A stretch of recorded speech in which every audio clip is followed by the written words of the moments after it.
चीज बोलते हैं मुर्गा पालन करो, सुअर पालन करो, तब हम यही चीज बोलना चाहते हैं शिक्षा मंत्री को कि इतना बड़ा बड़ा कार्यालय जेपीएससी कार्यालय काहे बना करके रखे, उसमें सुअर पालन मुर्गा पालन करवाइए और ट्रेनिंग दे करके और सुअर पालन करवाइए। आप अपना बेटा के नाम से 3 कॉलेज खुलवा दिए, आपका जेगो बेटा ऐसे का नाम से कॉलेज खुलवा दिए हैं और हम लोग सुअर पालन बकली पालन। आदरणीय श्री जगन्नाथ महतो जी से था साथ, अगर मेरा शिक्षा मंत्री पढ़े लिखे होते, मुख्यमंत्री मेरा अगर ढंग का होते तो इस तरह का जो आज मतलब हाई कोर्ट में हम लोग का जो नियोजन नीति रद्द हुआ है वो नहीं होता। और अभी हम लोग जो मन में इच्छा थी कि अब हम लोग का नौकरी हो जाएगा, मेरा 21 तारीख को मेरा सेंटर दिया हुआ था और हम एग्ज़ाम का तैयारी कर, लेकिन अचानक नीरस जिंदगी कर दिया, मेरा जिंदगी ये बर्बाद। कोई वैल्यू नहीं है वो तो। खैर शिक्षा मंत्री का बात को बता दे रहे हैं आपके माध्यम से कि जो हमारे शिक्षा मंत्री हैं उनका बात का हम लोग छात्र थोड़ा सा भी तरजीह नहीं देते हैं।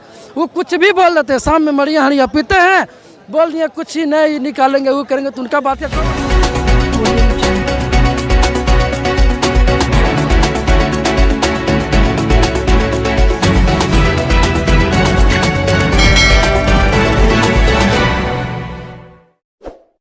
शिक्षा मंत्री तो बोलबे किए थे एक बार। नहीं, शिक्षा मंत्री का बात कोई वैल्यू नहीं है वो तो। खैर शिक्षा मंत्री का बात को बता दे रहे हैं आपके माध्यम से कि जो हमारे शिक्षा मंत्री हैं उनका बात का हम लोग छात्र थोड़ा सा भी तरजीह नहीं देते हैं। वो कुछ भी बोल देते हैं, शाम में मड़िया हड़िया पीते हैं, बोल दिए कुछ ही नहीं निकालेंगे वो करेंगे, तो उनका बात का कोई वचन नहीं है। सर हम सरकार से यही बोलना चाह रहे हैं कि जो मकसद से आप सत्ता में आए थे और जो स्टूडेंट का मांग था वो मांग पूरा कर दीजिए। आपका मांग हम लोग पूरा कर दिए हैं। आप सर सड़क पर घूम रहे थे हाथ जोड़ करके कि हमको सत्ता में लाओ बाबू, आप लोगों का मनोकामना पूरा करेंगे। आपका जब हम लोग आशा देखते देखते देखते देखते जब बर्बाद हो गया, तब हम लोग सड़क से चलकर सदन तक आए हैं। और ये जो नियम जो फेल हो चुका है उस हाई कोर्ट ने इसको रद्द कर दिया है। तो अगर आपके पास नियम नहीं बनाने का सुझाव है तो आप सेंट्रल लाइब्रेरी जाइए और अच्छा टीचर का सहारा लीजिए। अगर आपका सचिव भी नहीं दे रहा है साथ तो आप टीचर का सहारा लीजिए या स्टूडेंट का सहारा लीजिए, लेकिन 2 महीना के अंदर नियुक्ति प्रक्रिया सही संवैधानिक तरीके से नियोजन नीति बना करके लागू करे और नियुक्ति प्रक्रिया के स्टार्ट किया जाए। अगर ऐसा नहीं होता है 2 महीना के अंदर तो सरकार को बर्बाद कर देंगे। और भी लोग यह जो नियमावली है शायद न्यायालय में नहीं टिक पाएगी, फिर भी यह उन लोगों की बातों को ना सुन करके अपनी बातों पर अड़िग रहे और वर्तमान समय में जो हर्ष हुआ वह देखने लायक हुआ है ना। और अभी जो छात्र आए हैं विभिन्न जिलों से छात्र जो यहाँ पर चल करके आए हैं अपने मांग को रखने के लिए, यह एक आज का आंदोलन सांकेतिक आंदोलन था। यदि हेमंत सोरेन सरकार नहीं सुनती है तो आज से लेकर के कुछ दिनों के बाद सड़क से लेकर के सदन तक और उग्र आंदोलन करने का कार्य करेंगे। कह रहे थे कि शिक्षा मंत्री को हम लोग जी हाँ वेट नहीं देते हैं। हाँ, सुनिए सवाल एक पहले सुन लीजिए, एक बार बात बोलिएगा। गला मेरा खराब है, थोड़ा तबियत सही नहीं है। बोलिए।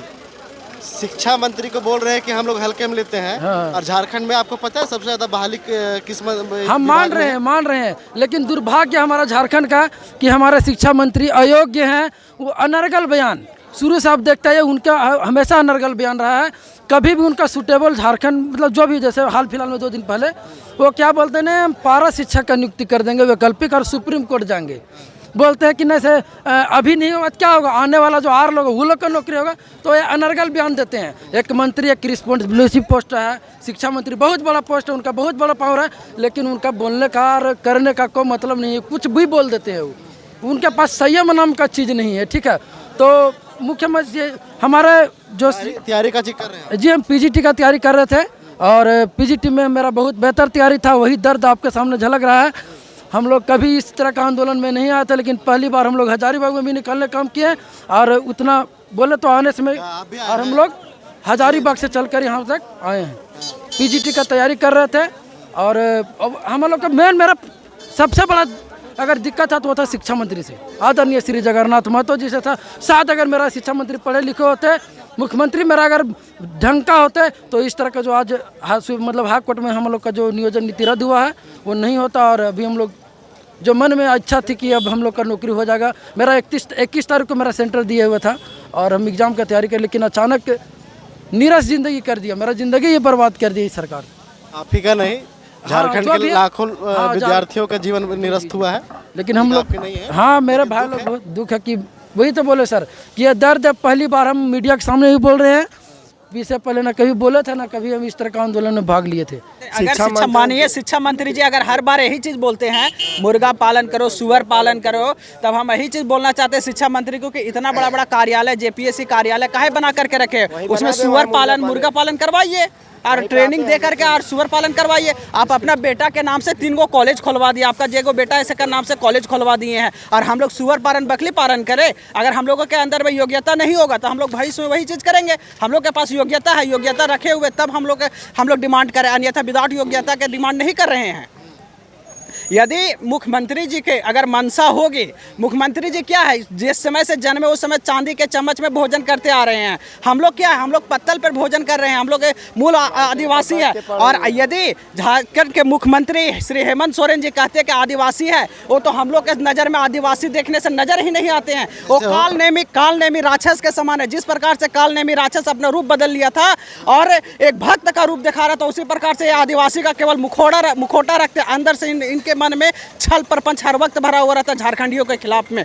कभी भी इनका नियत अच्छा नहीं है, वैकेंसी कभी भी क्लियर करने की इनका मंशा ही नहीं है। ये आप बोल रहे हैं कि झारखंडियों के खिलाफ इनका मंशा सही नहीं रहता है, तो भैया झारखंड के जितना मुद्दा था, पहले बात समझिए, भाषा, संस्कृति, स्थानीयता, रोजगार, सुनिए महंगाई, यही सब को मुद्दा बना के सत्ता में आए। नहीं, झारखंड उस समय बहकावे में आ गए। वहाँ के युवा जो झारखंड के युवा उस समय बहकावे में आ गए। उस समय सुने कि अच्छा रघुवर सरकार से लोग तरस्त थे, युवा तरस्त थे, इसीलिए उनको मौका दिया। अगर वो मौका देने के बाद किन्हीं को मौका क्यों दिया जाता है? पुत्र है, झारखंड का स्थानीय है। एक बात बोले, रघुवर सरकार से तरस्त, हाँ तरस्त थे। आप इससे भी तो तरस्त थे 3 साल से। नहीं, इससे तरस्त हैं। तो आने वाला 2024 का जो चुनाव होगा, आने वाला विधानसभा चुनाव में अगर हाथ जोड़ करके आएंगे तो तीसरा मोर्चा का निर्माण, यही छात्र संगठन छात्र लोग तीसरा मोर्चा का निर्माण करके चुनाव भी लड़ने का कार्य करेंगे। अगर हेमंत सोरेन नहीं सुनती है तो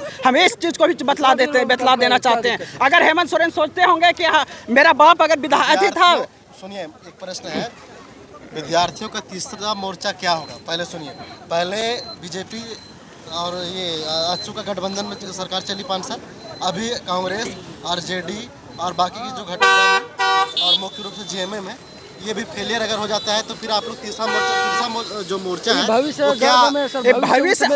का गर्व में है। अगर हेमंत सोरेन, सुनिए, 3 साल बीत गए ना भाई। नहीं ठीक है, दूसरे में अगर हेमंत सोरेन कौन बेहतर नेतृत्व करेगा भविष्य में देखा जाएगा। अगर भविष्य में देखा, हम लोग भविष्य में देखने का कार्य करेंगे। अगर हेमंत सोरेन अभी ही सुधर जाती है, अगर छात्रों का उन लोग को भय अगर लगा होगा कि हमारे जो झारखंड के युवा हैं जो हमारे खिलाफ में आ रहे हैं, अगर उनका बुद्धि विवेक जागृत हो गया होगा, उनके जो आईएएस अधिकारी होंगे, सेक्रेटरी होंगे, उनको अगर दिमाग आ गया होगा कि माननीय मुख्यमंत्री जी का सत्ता जाने वाला है, तो उनको बुद्धि विवेक देंगे। तो फिर अगर हेमंत सोरेन हम लोगों के पक्ष में अगर कार्य करते हैं तो हम लोग उस प्रकार के कार्य करने के लिए नहीं चाहते हैं, और हम लोग नेतागिरी भी ज़्यादा नहीं करना चाहते, हम लोग पढ़ना चाहते हैं। और अगर वैसा आवश्यकता पड़ा तो भविष्य में देखा जाएगा कि क्या करना नहीं करना है। सो